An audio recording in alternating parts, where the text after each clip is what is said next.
Merci beaucoup. L'ANAPI a tenu à prendre part à la 21e édition de la DRC Mining Week parce que c'est une plateforme importante. Importante parce qu'elle réunit plusieurs acteurs du secteur minier, mais pas que. Les acteurs qui sont sur la chaîne de valeur minière. Et pour l'ANAPI, c'est un cadre pour pouvoir faire état de toutes les réformes, de toutes les avancées en matière d'amélioration du climat des affaires. Pourquoi? Parce qu'il est important que les investisseurs sachent qu'il n'y a pas un vide juridique. Il y a beaucoup de choses qui sont faites au niveau de la RDT pour renforcer davantage le cadre légal et réglementaire des investissements. Nous avons des réformes qui ont été entreprises dans plusieurs domaines, en termes de gouvernance, en termes de TIC, en termes de lutte contre la corruption, en termes de facilitation et fiscalité. Donc, il est important que l'on fasse état de cela pour que les investisseurs qui viennent, et Dieu seul sait que la RDC attire beaucoup d'investisseurs, et dans le cas particulier ici, elle attire des investisseurs dans le secteur minier, le corridor de Lobito, de voir ce qui a été mis en place et expliquer que c'est un processus dynamique puisque nous avons une feuille de route du climat des affaires qui a été validée par la Première ministre et qui a été transformée en assignation ministérielle. Et il est important que l'on comprenne que c'est une vision qui part de très haut, partant de la vision de son Excellence, Monsieur le Président de la République, qui veut faire de la RDC un État fort, uni, prospère et solidaire. Il met au centre de plusieurs politiques la question de l'amélioration du climat des affaires, qui finalement est un point important et je peux même dire une condition sine qua non pour attirer les investisseurs. Donc l'ANAPI a tenu à organiser cette table ronde qui a réuni les acteurs du secteur public et du secteur privé pour pouvoir échanger sur différentes questions en rapport avec le climat des affaires, si je peux me répéter, et voir comment, pour les prochaines étapes, aller de l'avant et apporter des solutions, pas seul, mais toujours dans cette idée de travailler avec d'autres structures.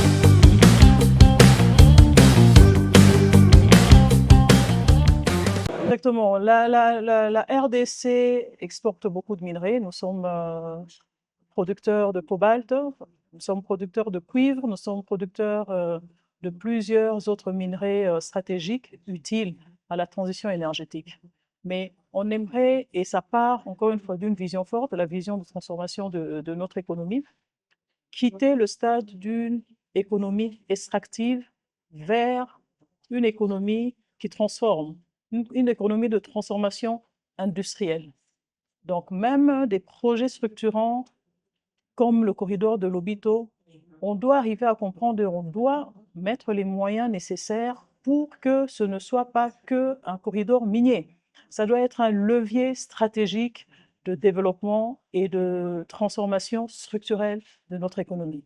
Donc les investisseurs qui viennent doivent comprendre qu'ils sont là, ils peuvent investir sur toute la chaîne de valeur et, je peux même le dire, dans le cadre du code que l'on est en train de réviser, il y a des incitations qui vont être accordées suivant que l'on transforme ou pas. Parce qu'il faut pousser à cette transformation-là. S'il y a une entreprise qui vient et qu'elle transforme, elle doit pouvoir être accompagnée différemment d'une entreprise qui ne le fait pas. Donc, c'est le message qu'on passe auprès des investisseurs que l'ANAPI est là pour recevoir les investisseurs. Au niveau du pays, au niveau du corridor de Lobito, plusieurs projets structurants et intégrés sont là, sont disponibles, on peut les accompagner pour cela. Et on concourt, la RDC concourt réellement à transformer son économie.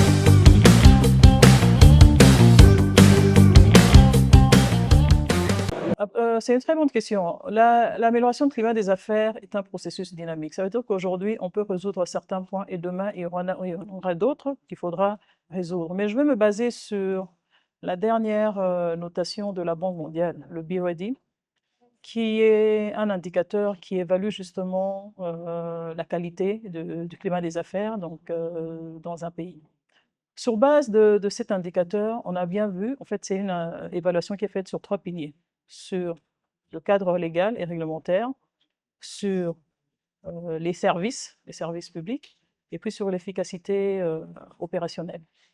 On a bien vu que le premier pilier est très bien rempli par la RDC. Ça veut dire que la RDC a pris des lois, des textes, des décrets qui sont forts et qui viennent renforcer l'écosystème des investissements réellement attractifs. Sur le deuxième volet, un peu moins. Ça veut dire qu'il y a encore des défis, mais qui pour moi sont aussi des opportunités. Des défis pour davantage digitaliser, apporter l'efficacité, la transparence dans les services publics. Donc, c'est des défis, donc continuellement, on doit apporter ce message-là sur l'amélioration du climat des affaires. Et le troisième et dernier pilier, c'est l'efficacité opérationnelle, c'est le ressenti de l'investisseur, de l'opérateur économique sur terrain. Donc, il faut apporter l'information sur les tests qui sont déjà faits, voir où est-ce qu'il y a des goulots d'étranglement et surtout insister sur la collaboration entre les institutions, comme on dit, interinstitutionnelles et le dialogue public-privé. Donc voilà, l'ANAPI ne s'arrêtera jamais de parler de l'amélioration du climat des affaires parce que c'est vraiment un processus dynamique et continu.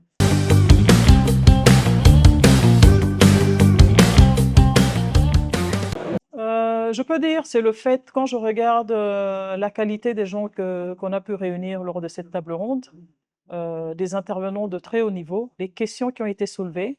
Bien sûr, lors d'une table ronde d'1h30, on ne peut pas évoquer tous les points, mais les axes essentiels, les goulots d'étranglement ont été identifiés. Et surtout, les acteurs ici présents ont cette volonté-là de passer à une autre étape. Donc, on s'est fixé de pouvoir continuer les échanges pour réellement trouver les solutions. Donc, c'est cela qui me réjouit, que ce n'est pas juste une rencontre de plus. Donc, il était important que l'ANAPI organise ce cadre pour pouvoir réellement échanger et avoir toute la perspective. Secteur public, secteur privé, opérateurs économiques, dirigeants d'entreprise, ambassade, membres du gouvernement. Donc pour nous, c'est un point important. Donc voilà un peu ce qui me motive pour la suite. Merci, madame.